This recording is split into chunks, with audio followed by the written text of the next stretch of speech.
അത് ഞാൻ പറയണത് ഒരു ഒരു ഇതുപോലൊരു പൊസിഷൻ ഇരിക്കുന്ന ഒരാൾ ഒരു ഫെസ്റ്റിവൽ നടത്തുന്ന അത് ആ ഉത്തരവാദിത്തം മാത്രമേ ഉള്ളൂ എന്നാണ് എൻ്റെ ചോദ്യം. അതല്ല എന്നാണ് കാര്യം. അത് ഇവരൊരു കഴിഞ്ഞ ഇത്രയും വർഷങ്ങളായിട്ട് ഇവരൊരു ഒരു ഒരു രീതി ഉണ്ടാക്കി വെച്ചിട്ടുണ്ട്. അത് നല്ല രീതിയിൽ ചെയ്തു വെച്ചിട്ടുണ്ട്. പിന്നെ ഓഫ് കോഴ്സ് ഞാൻ ഈ ഉത്തരവാദിത്തം എടുക്കുന്നതിന് തൊട്ട് മുൻപ് കഴിഞ്ഞ ആഴ്ച തന്നെ ഞാനൊരു ഫിലിം സൈൻ ചെയ്തു. അത് ഒരു ഇൻ്റർനാഷണൽ ഫിലിമാണ്. അതിൻ്റെ shooting ലണ്ടനിലാണ്.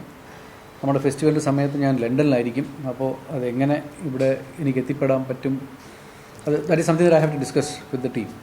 But I am always there. ഞാനിതിൻ്റെ GC മെമ്പർ ആയിരുന്നു. ഇതിന് മുമ്പത്തെ 3 ഫെസ്റ്റിവലിൽ ഞാൻ GC മെമ്പർ ആയിരുന്നു. So I know the process.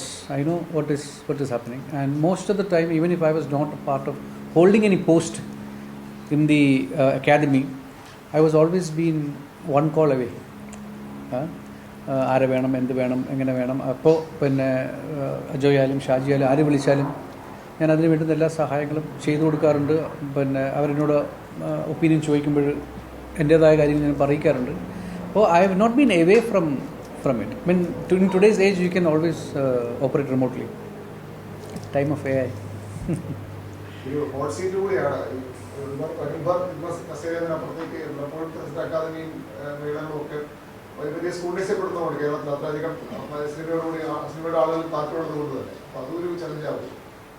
അതെന്താ ചലഞ്ച്? സ്ക്രൂട്ടനൈസ് ചെയ്യപ്പെടുന്ന ഏറ്റവും നല്ലതല്ലേ?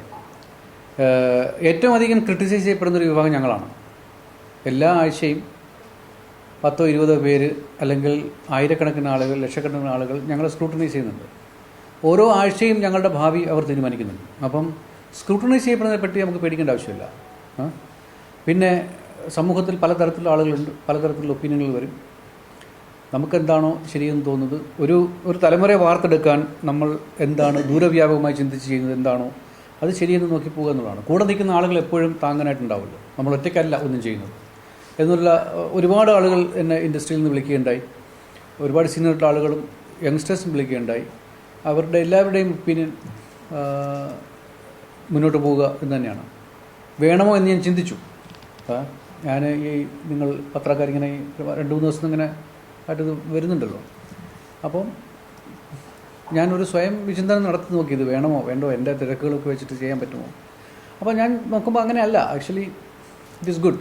മീൻ എൻ്റെ നാട്, എൻ്റെ മലയാളം, എൻ്റെ ഭാഷ, എൻ്റെ സിനിമ, ഞാൻ സിനിമ കണ്ടു വളർന്ന എൻ്റെ തലസ്ഥാനം, ഇവിടേക്ക് എന്നെ നിങ്ങൾ തിരിച്ചു വിളിക്കുമ്പോൾ തീർച്ചയായിട്ടും എൻ്റെ ഉത്തരവാദിത്തമാണ് തിരിച്ചു വരിക എന്നുള്ളത്. എനിക്കറിയാവുന്ന കാര്യങ്ങൾ പറയുക, എന്നെക്കൊണ്ട് ചെയ്യാൻ കഴിയുന്ന കാര്യങ്ങൾ ചെയ്യുക, വഴി കാണിച്ചു കൊടുക്കുക. പിന്നെ ഒരുപാട് ഇന്നോവേഷൻസിൻ്റെ സമയമാണിത്. So I think I can contribute a lot.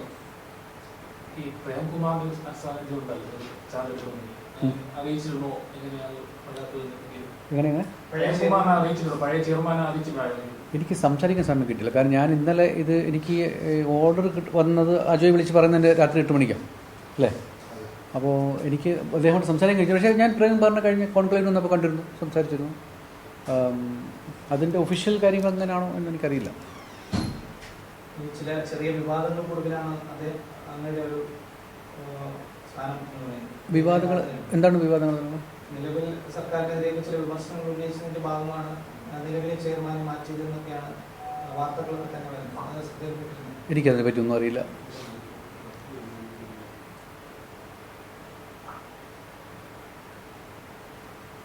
കേരളമല്ലേ വിവാദമില്ലാത്ത നാടല്ല.